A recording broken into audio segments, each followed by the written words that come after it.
Halo Om, kembali lagi ke channel gadget kita IDR.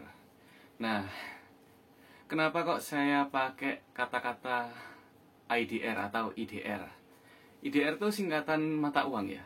Jadi mata uang Indonesia itu kalau di kurs nasional namanya IDR atau Indonesia Rupiah.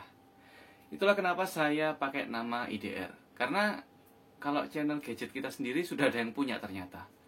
Dan kemarin ketika saya cek juga ya 11-12 lah sama channel ini total videonya. Jadi ya udah kita lanjut, atau nanti saya mau ganti nama channel ini lagi ya Allahu alam ya, saya nggak tahu. Yang penting sekarang ini saya punya topik baru yang cukup hangat, dan ini barusan saya praktekkan di smartphone saya. Penasaran nggak? Oh ya, sedikit info aja. Saya akan ngomong di depan. Kali ini saya mau sedikit ngomong agak keras ya ke pihaknya Xiaomi. Kenapa? Dengan softwarenya mereka. Jadi menurut saya update atau nggak update pun sama aja, bisa jadi lebih buruk. Meskipun di beberapa lini memang diperbaiki, tapi ada satu hal yang membuat UI-nya atau MIUI-nya itu menurut saya kurang enak digunakan ketika sudah diupdate. Oke, saya akan jelaskan satu persatu. Video ini akan bahas tentang MIUI Xiaomi yang sudah update. Jadi kalau video terakhir saya kemarin bahas MIUI yang update ke 12.54, kali ini saya akan membahas tentang MIUI yang diupdate ke 12.5.5. Nah, kira-kira menurut kalian gimana nanti? Maksudnya gimana itu dari hasil saya analisa, kemudian saya praktek menggunakan UI-nya, kalian nanti bisa tentukan sendiri. Kalian masih ingin menggunakan Redmi 90 ini atau enggak. Tapi overall, ya, kalau saya mau bilang good job Xiaomi ya good job sih. Cuman itu tadi, kenapa kelemahannya selalu di titik itu? Apa itu karena IC powernya yang lemah atau hardwarenya yang agak gimana ya kalau saya bilang ya, agak lemot lah. Tapi ya udahlah, kita langsung aja to the point. Oke. Setelah saya update smartphone saya ke MIUI 12.5.5, yang terjadi adalah secara segi prosesor sekarang lebih dingin daripada MIUI yang sebelumnya. Nah, tapi ketika saya berusaha untuk membuka aplikasi, saya mulai dari nol. Ketika smartphone-nya saya matikan, kemudian saya nyalakan, itu lebih lemot. Mohon maaf ya Xiaomi, karena kali ini saya harus jujur. Saya tidak mau reputasi channel ini jelek cuman gara-gara saya bohong masalah kualitas dari suatu produk atau brand. Kecuali ya kalau di endorse pun ya tetap saya akan ngomong apa adanya. Oke, setelah dinyalakan kemudian saya geser-geser aplikasinya, saya login ke aplikasi itu. Menurut saya prosesnya lebih lambat daripada MIUI yang sebelumnya. Bahkan jauh lebih lambat dibandingkan dengan MIUI 12.03, dan ini cukup mengganggu. Oke? Kemudian untuk kekuatan sinyal, kita bahas kekuatan sinyalnya dulu. Kekuatan sinyalnya mohon maaf ya, sekali lagi mohon maaf Xiaomi, kenapa kok sering kehilangan sinyal? Hey, come on, what happened?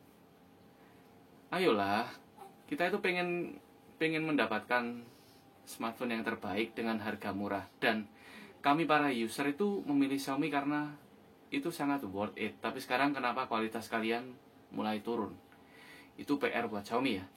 Kemudian ini yang sering terjadi, untuk jarak penangkapan WiFi-nya ternyata sedikit lebih panjang.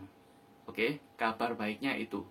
Kenapa saya bilang sedikit lebih panjang? Jadi untuk penangkapan sinyal WiFi itu sudah bisa di jarak sekitar 5 meter sampai 7 meter.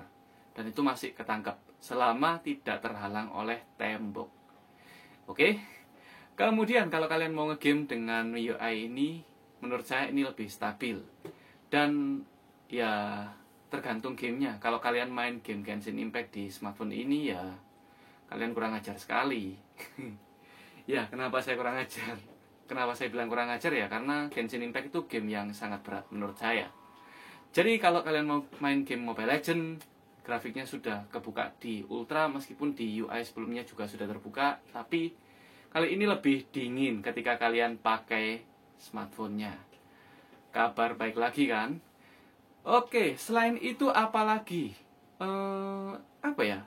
Ketika saya coba untuk mengambil gambar, ya ini adalah video yang saya ambil menggunakan kamera depan Xiaomi Redmi 90. Kenapa saya tidak pakai kameranya? Karena ada kendala di sensor dan itu lagi diperbaiki.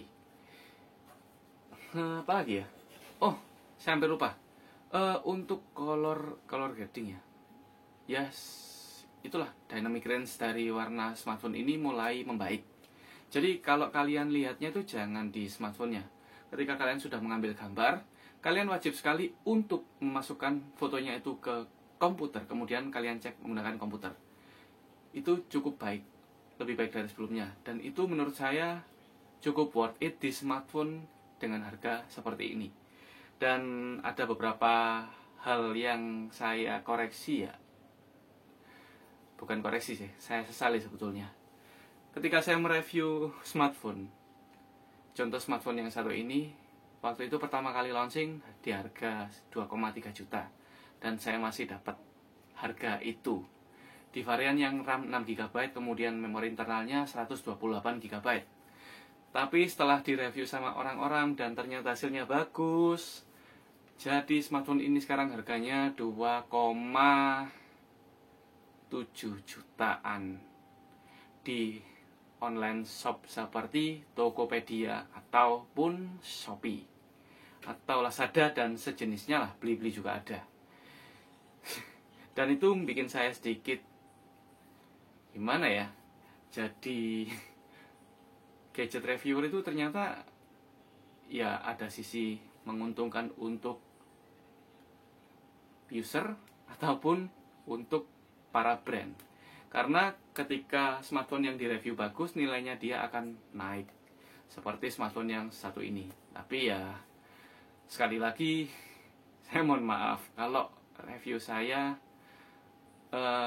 cenderung menggiring opini kalian. Tapi sekali lagi saya nge-review dengan sangat jujur dan apa adanya, tanpa ditambahi, tanpa dikurangi. Kalian bisa like video ini kalau kalian suka, dan kalian bisa dislike videonya kalau kalian nggak suka. Oke? Tapi harapan saya semoga kalian suka dan kalian share video ini sebelum kalian beli smartphone baru. Ageng pamit, sampai ketemu di video selanjutnya. See you, Om.